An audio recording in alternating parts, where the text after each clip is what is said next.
Hello, my fellow Ripplers. This is Chris Miles, your cash flow expert and anti-financial advisor. Guys, this show is for you and about you. Those of you that work so hard for your money, and you're ready for your money to start working hard for you now. You want that freedom, that cash flow, that prosperity, that passive income, right? You want that right now. So you can live the life that you love, doing what you love, being with those that you love. But guys, so much more than that is you're here to create purpose and meaning with your life by creating a ripple effect in the lives of others, whether it be your family, your community, or across the world. You are here to be something more than just a consumer. You are here to be a creator, someone who can actually create massive impact in the world by being financially free yourself and helping others do the same. So guys, I'm excited to be here a part of this with you because through me, really through you and me, like we're really working together here, aren't we? I create this ripple effect through you, and then you create it out in the world. And that's why I'm here doing what I'm doing every day. So thank you for being a part of this. Thank you for binging and sharing and being a part of this movement, because without this, my ripple effect couldn't create beyond me. So thank you. As a reminder, check out our website, moneyripples.com. Not only are there great blogs on there, but you can also go check out our YouTube channel, the Chris Miles of Money Ripples. You can check out that YouTube channel and find other videos of these very same episodes on there too. So if you love YouTube, check us out on there as well. So today, guys, I want to go into I have to keep battling myths, right? Because the reason why so many people have a hard time accepting this is because someone hasn't really gone deep enough to say, listen, is the status quo enough?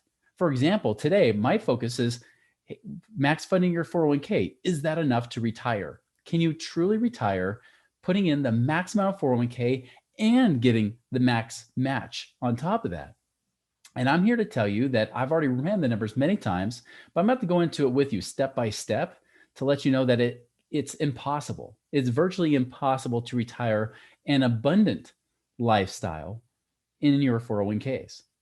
But that's not where we're taught, are we? We're taught by the masses, which, by the way, the masses aren't financially free. So I'm not sure why we're listening to them, but we are taught by these masses, right? We're taught by all these everyday people. And I know, like many of my clients, I just had a mastermind in my house recently, and they said, Chris, it's so hard because we tell them that this stuff, like what you're teaching, is actually good. And what's taught in the world doesn't work. These 401ks don't work. But everybody keeps saying, no, that's crazy talk. You can't go there. That's no. You fund that 401k because that's free money. Why would you pass that up? That's crazy. It's insane. Well, guys, you're about to find out why you should pass it up, right? Because I'm telling you, the reason I don't believe in it anymore is because I ran real numbers, right? I was that financial advisor telling you to max fund your mutual funds, right? I was telling you to put all your money in those baskets to be able to create that life of freedom, to become a millionaire someday, right? But here's the thing is that when we look at real numbers, not the numbers that they're telling you, but the real actual returns, then we start to see something different. So guys, there's a lot of assumptions being made in the market that have to be battled, and I have to blow up your island like crazy for you to see this. Okay, first, there's assumptions being made. One is that there's stock markets that get a certain return. Now, you'll hear people say 10, 12%, sometimes more, especially if they've only been around the last 10 years. They think 14, 15% is normal. That is not normal, guys. I'll tell you, the last 20 years, the actual real rate of return averaged out. If you were to put it into a calculator, take the S&P 500 and, we'll say October of 2000 till October 2020, you put in the calculator. I just did it about a week and a half ago, put in the calculator from late September to late September.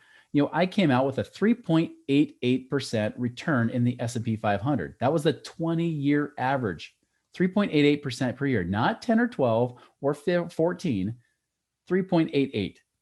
Now, the last 30 years, because we hit a little bit of a low, October of 1990, so it's that thing that Ben Stein's father told him, figures don't lie, but liars figure, right?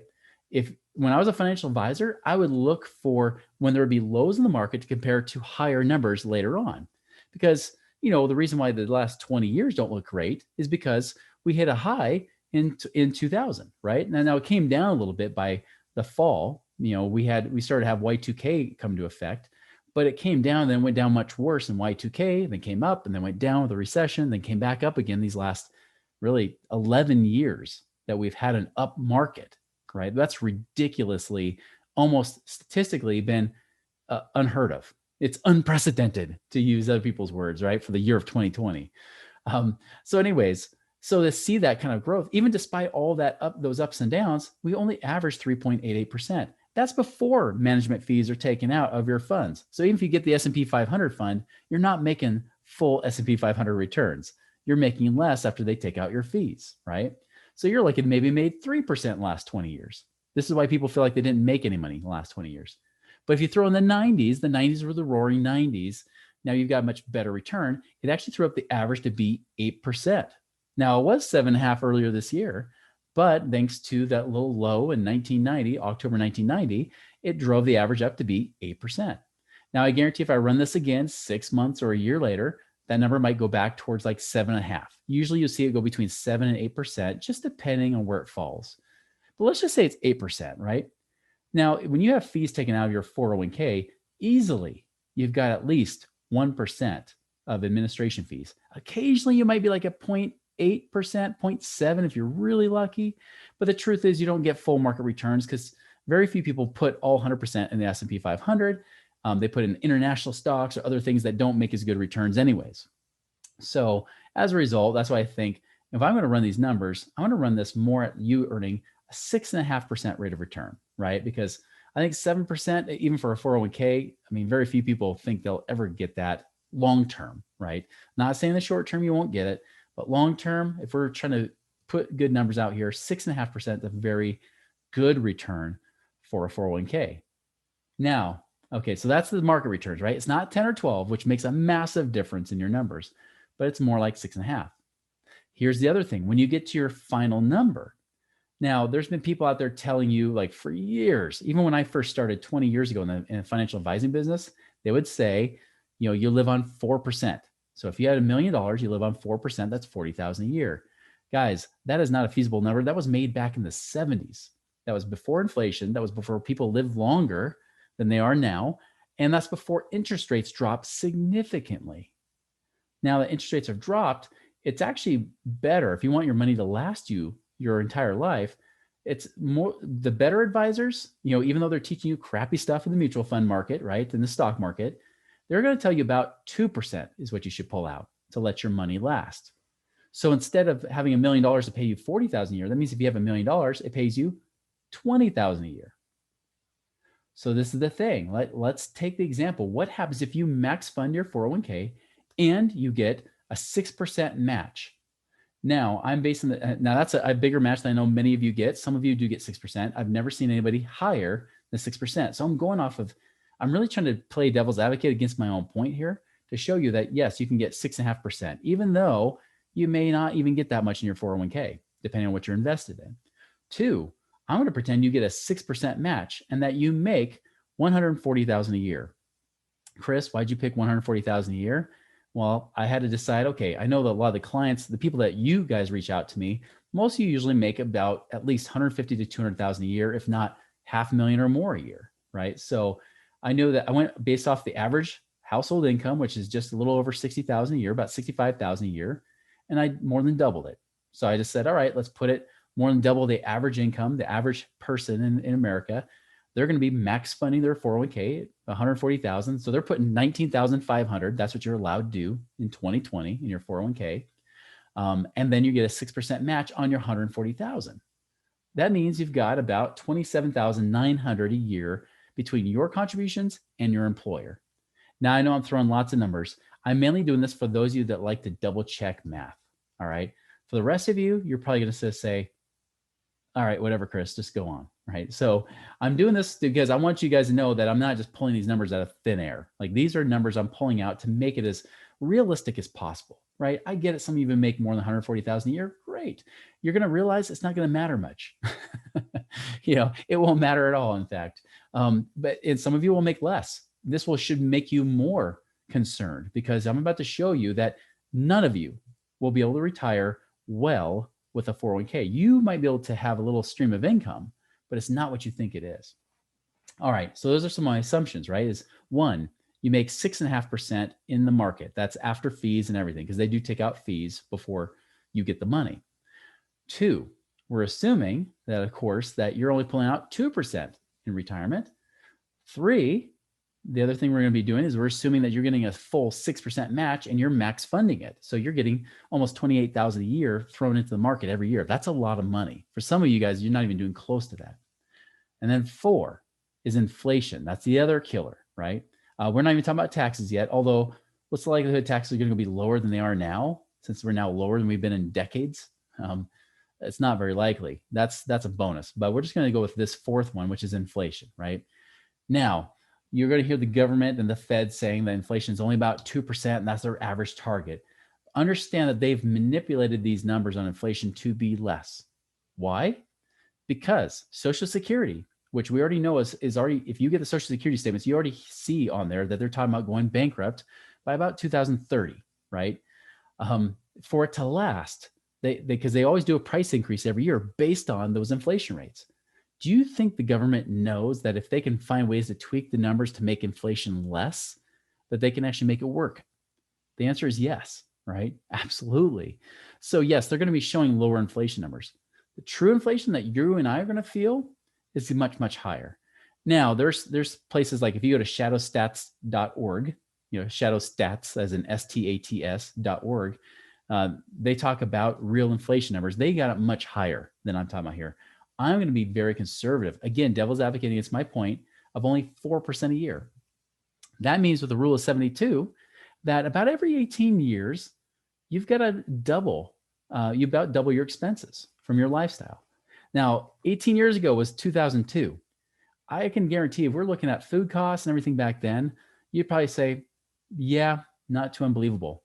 Look at college costs, definitely not unbelievable, since they've been raising between 5 and 7% a year for in the average cost, rising cost of college tuition, right? And so 4% I figured was a very conservative number, very believable.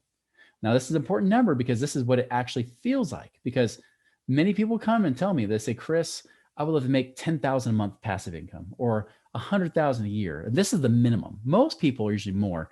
Occasionally get somebody that says, I'll be happy with $4,000 or $5,000 a month. Great, $50,000 or $60,000 a year is wonderful. So I'm going to be trying to figure out what would it take to get to $100,000 a year lifestyle. But before I do that, that's to come. What do you got to save in your 401k to get $100,000 a year lifestyle after inflation? That's to come. Right now, I'm going to talk about what those numbers are going to look like if you max funded your 401k, earning only 6.5%, getting a 6% match on $140,000 of income every year. And what does that number end up being after 35 years? So this is assuming you're a 30-year-old and you got 35 years. You got less time. This is more depressing of a conversation. But 35 years you've got between now and then. So you just say you're starting out fresh, 30-year-old, you're now going to start max funding your 401k every single year. And by 65, dadgummit, you're going to be retired. Here's the results. Ready for this? Again, between your contributions and the company's contributions, that's $27,900 a year at 6.5% after 35 years gives you what? That's my drum roll. Gives you $3,685,500 and change, right? So basically about just under $3.7 million. Sounds like a lot, right? But wait, there's more. We only want to pull off 2% a year when we're living on that income, right? What's that 2% a year? That's $73,710 a year. So just over $73,000 a year you're living on. That sounds great. But remember, we've got inflation. Now, inflation, because of those years, you got to have about quadruple the money that you need to live on that. So what's quadruple? Or what's that cut in a quarter, right? Because again, with inflation, that price is going to be about 4 times higher than they are today in 36 years. Those of you who've been around the block long enough, again, 36 years ago, that was what, 1984? I'm sure you probably would say 4 times. That's not a big deal. I remember when my dad told me back around, actually later than 1984. I remember when he told me, he said he made $100 a day. I thought he was lying. Now I've done the math, $100 a day, 5 days a week is only $500 a week.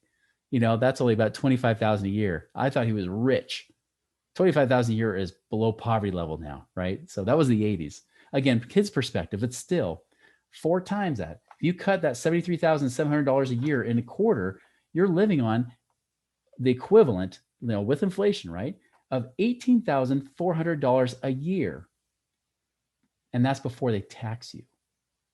If you lose a quarter of that in taxes, now you're down to about $14,000 a year that you're living on.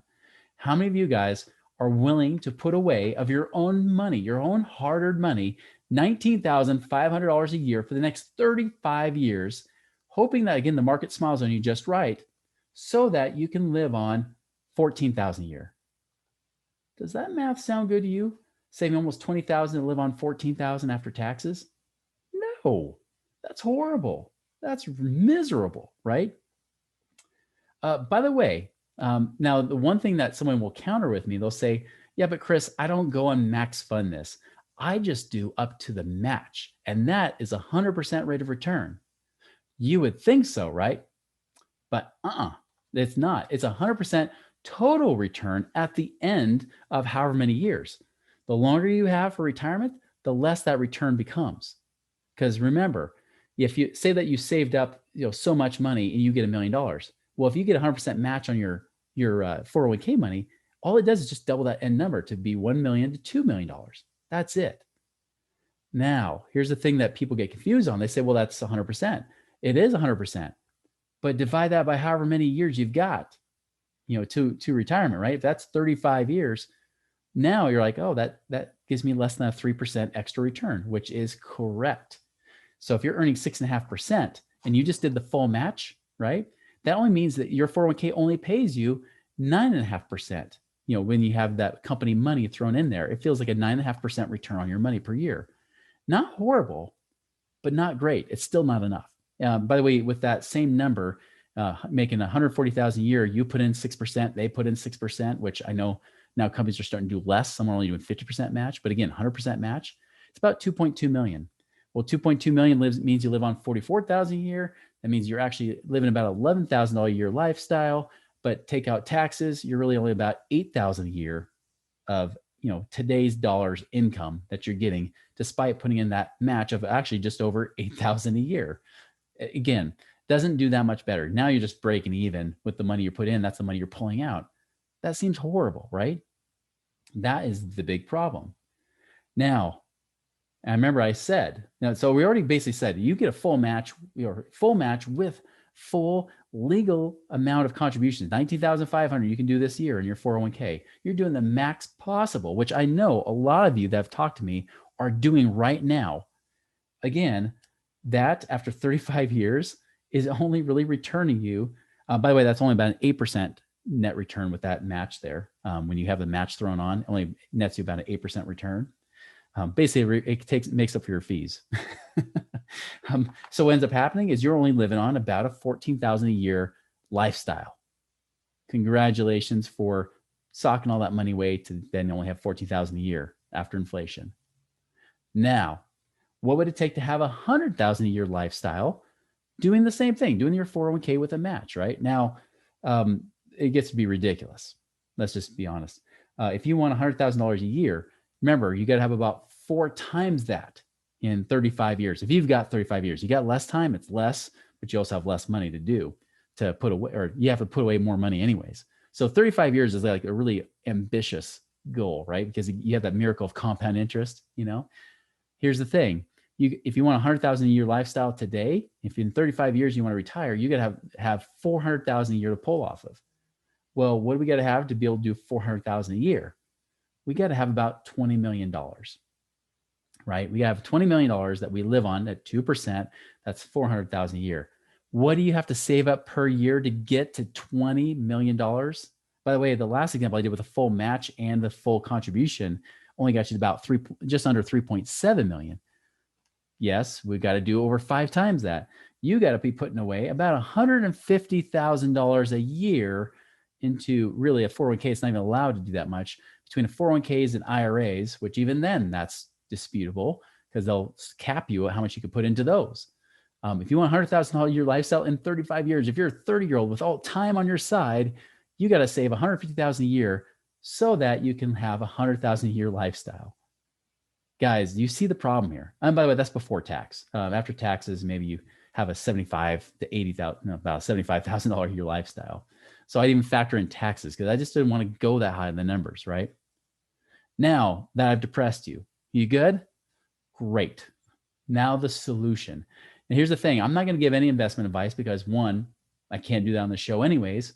But two, I'm just throwing out numbers and possibilities because what I learned as a financial advisor, this is, by the way, why I got depressed as a financial advisor. When I started running real numbers and factoring inflation, I had to, again, figures don't lie, but liars figure. I had to skew the numbers back in my favor.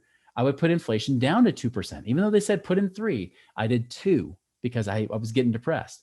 I was putting the returns up higher. I was saying, well, the average, not the actual, but the average, which is always higher than the actual, is 10 or 12%. I would put it up higher. I was showing 8% before, but that was depressing. So I put it back up higher, just to show people, hey, at least you'll make something, right? Well, the guys, this is where I was lost because I'm like, okay. And by the way, I became the worst salesman because in the back of my mind, I knew something wasn't right. So it was a little bit harder for me to be a good financial advisor when I was like, I don't know if this is the solution. I remember my dad asked me, he said, Chris, I'm debt free. I've paid off my house. I've got money. I've been stuffing in my 401k.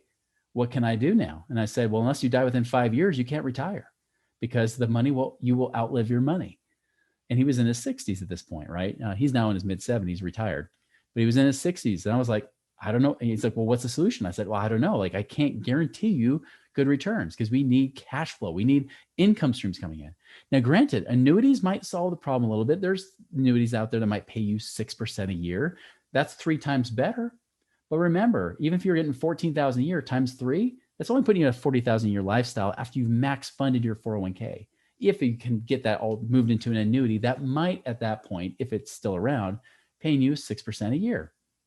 That's just not happening for people, right? It's most people that are retired well right now, I've found have multiple streams coming in, or they have other assets to supplement these mutual funds that aren't working. This is why, by the way, financial advisors have not retired. You cannot, I'm telling you, I cannot find financial advisors that were able to retire off of their investments alone. Now, some of them have been very good salesmen and packed a lot of money away. So some of them, of course, have money coming in residually from the business they've done, but actually relying on their mutual funds, it's not happening, guys. It's really not happening. And these are people that have been saving for 30 or 40 years. They've been giving advice since the 70s and 80s as financial advisors, and still they can't do it. I know this because I even talked to one guy who was that guy. And now he did say, I'm retired. He was in his 70s, right? Almost 80 now. He was fully retired. Now, when I remember the class asked him, said, hey, well, that's great. So you put it in your market? He's like, well, I did put it in the market, and I was a financial advisor, but I got a little bit of real estate that's paying me right now. Oh, and I've got pensions from the military. Oh, and I've got Social Security. Oh, and I have another pension from a company. He has so many pensions, he didn't need the money from the mutual funds. He was getting paid from pensions and Social Security that covered his lifestyle. So of course he was retired, but he wasn't retired. If he lost those pensions and Social Security, and then by the way, when he lost money when the COVID hit, he was kind of freaked out. He's like, I just lost a lot of money because he wasn't watching it. He didn't care. It didn't matter. This is my point, people. Like, you guys are literally banking on the market working for you, but the people that actually have retired comfortably are not.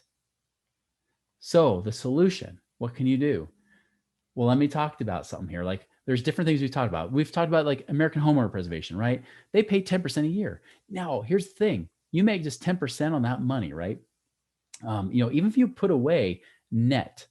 So I'm going to use this number right here. So say that you did not get the match and you pulled out that $19,500. Now, after taxes, if you're in that $140,000 a year tax bracket, you're getting paid, you're basically paying 24%. That leaves you about $14,820. That's what you get after it's all said and done. Now, what if you made 10% a year?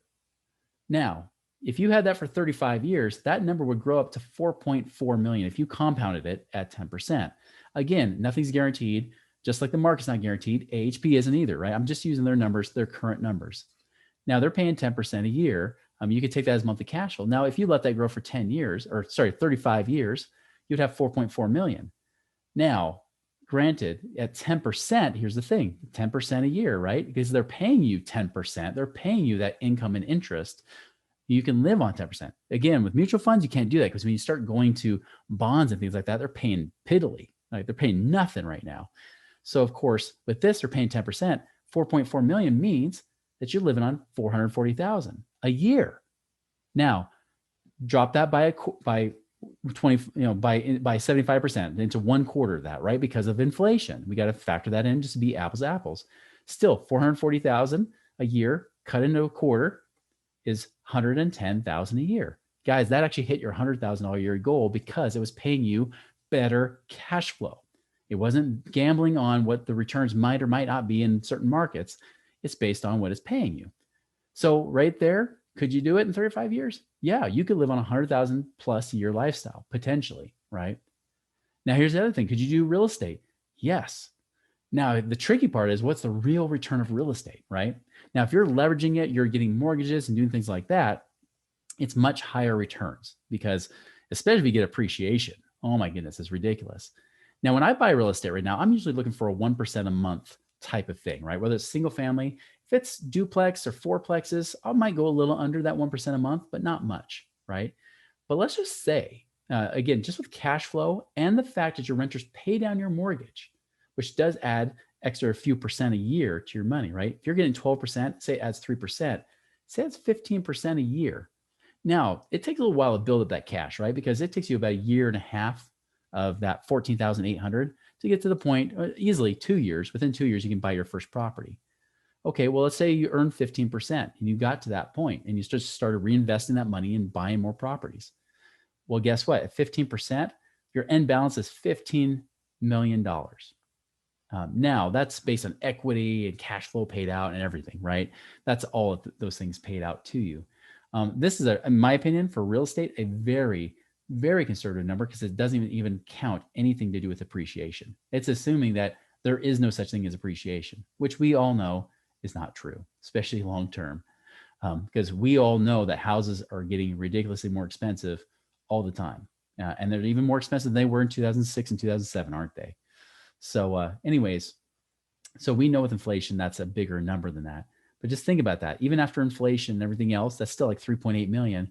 If you're even earning 10% on those 3.8 million, 10% return on your properties, even if you're just earning that, that's still 380,000 a year, right? But that's 380,000 after inflation. Where I said AHP was 110,000, that's 380,000. Here's the thing, like I've got properties that are paying like on average over like 25, 30% a year. And that's with appreciation. When you start factoring that in, I'm not even counting the tax breaks. I don't even factor it is a factor. I don't have to pay taxes on the money we're earning because of depreciation and other things. You basically can, you can, at least in the current tax laws, go almost tax-free with real estate. So what if I bump that number up to 20%? Again, staying less than what I'm getting paid on my current properties, right? Over the last several years, that still pumps that end balance up to $52 million. That, with equity, cash flow and everything over those 35 years, it sounds crazy, but believe it or not, that's actually a conservative number. This is why there are people that have done real estate for so many years. They have millions and millions and millions in real estate, and they're making hundreds of thousands a year in real estate now, right? We've had people on this show that have been that way, like Mitch Stevens. We've had him on the show before, and he comes back. We'll have another episode with him soon, right? He's been doing this for 30 years. He's making buku bucks in real estate. A lot of it with his own money, but some without his money. I mean, you start throwing in other people's money and leverage, it's ridiculous, right? Again, we're just talking about that money you're throwing in that could have been used in a 401k. Now, it sounds ridiculous, but still, like even after inflation, that's $13 million. You're living on 10% of that. That's 1.3 million. The question is, Chris, can that be possible if you're packing away 15,000 a year, just saving that money to buy real estate properties? Is that possible? And the answer is yes. Is it possible it could be less? Yes. Is it possible it could be more? Definitely yes. So the question is which one sounds better? Because by the way, can the market be higher? Yes. Can it be lower? Yes. Do you have any control over it? No. See, at least when I buy real estate, I have some sort of control. Now, AHP, I don't have any control over that, right? Like that's just their fund, like I'm leveraging them. So I would put that in similar category to the stock market, although they have paid consistent returns for years, but still I don't have control. Real estate, I do. And this is what I'm talking about, guys. Like, and again, I didn't even go beyond 20% because you wouldn't believe it anyways. The truth is, though, is that when you look at those that are actually wealthy, and I'm not talking about just billionaires, I'm talking about just multimillionaires. What do they all have in common? Many of them have a business. And then two, many of them, if not all of them, have real estate in their portfolio. Many of those people, though, do not have money in the stock market, or if they do, it's money they're willing to lose. They're just like, it's look as gambling money. To them, it's like Bitcoin, right? They're just like, hey, if I make money, awesome, but not counting on it. Guys, that is what wealthy people do. They don't gamble and bet on stupid, mediocre market returns of maybe 8%, then less than 7% after fees, right? They don't gamble on that stuff. That's what the poor and middle class of us were taught to do all our lives. That is what mainstream media is teaching you to do. That's what financial companies are spending billions of dollars telling you to do. That's not it. Now, guys, I know I've taken a lot of time on this topic because to me, it's so vital that you understand this, that guys, run the numbers yourselves. Do the same thing I just did. You'll see these numbers, right? It's just ridiculous to believe that you could actually retire with a 401k. But there is hope. Like I said, going outside of what financial advisors offer, going with more of an anti-financial advisor type plan, right? Going away from that mainstream and going more towards the stream that actually works, where those people make better returns. Those people actually create financial freedom. And you might think it's nobody, but I guarantee out of a country of 320 million plus people in this country, I guarantee there's several million that are doing this very thing I'm talking about. Guaranteed. Like there's several million of those people, but that's not what's going to be advertised on TV because financial institutions make no money when you buy a real estate property. Fidelity, Merrill Lynch, those guys, banks, they don't make huge money when you do that stuff. They make money when you throw money in the market, take all the risk while they just get their guaranteed fees. They take zero risk. They just take your money. They just take it out in fees every time. Whether you make money or lose money, they're always making money. That is the way your investing should be, is whether no matter what's going on in the markets, you still make predictable cash flow. You can count on it each and every month. And that is where freedom comes from. Not from hoping and praying that the market works better this year than last year, or that Trump sneezes on his Twitter and then all of a sudden the market loses 3% because he mistyped something or he said something stupid, which never happens, right, guys? It happens all the time. That's not where your life should be. Again, I'm not giving you investment advice. I'm not saying cash out all your money out of the market and throw it in this stuff, right? I'm not saying that at all. I just want to open your mind up to that there's more options out there, that there's much more. And for those of you that have been questioning whether you're going crazy or not because you are trying to do this other path that I'm talking about here, guess what? The crazy people are the ones that think that somehow these 401ks are going to work, where in the last 40 years, they haven't. They have not worked. People are not retiring even after 30 or 40 years of max funding these things. And I know I've met with those people and then they come to me saying, Chris, I've got $1 million or $2 million in here, but that's not enough. Like I can barely retire off that, especially if I don't want to run out of money. That's always their fear. Guys, don't repeat history. Don't fall in the same stupid place that everybody else has been in. You choose a different path. You choose the path that works, not the one that's been proven by the numbers and by real life that's been proven not to work. Sorry if you're a financial advisor, but your stuff you're selling is crap. It doesn't work. It has not worked yet. I know that's why I had to leave it. It was a tough choice, but I made a decision to leave and do something different. And that's why my life is drastically different than financial advisors and every one of their clients that follows their advice. Guys, the choice is yours. Will you choose the path that's been most traveled, that's already been proven not to work? Will you take the path that's less traveled? And that has made all the difference. Guys, I hope this was valuable for you. I hope you learned something. If this is something that was powerful for you, share it. Share it with somebody else saying, this is what I was trying to say, but I couldn't express it. Share this because this is the ripple effect I am trying to create to help people become free, and you cannot do it following the status quo. It doesn't work.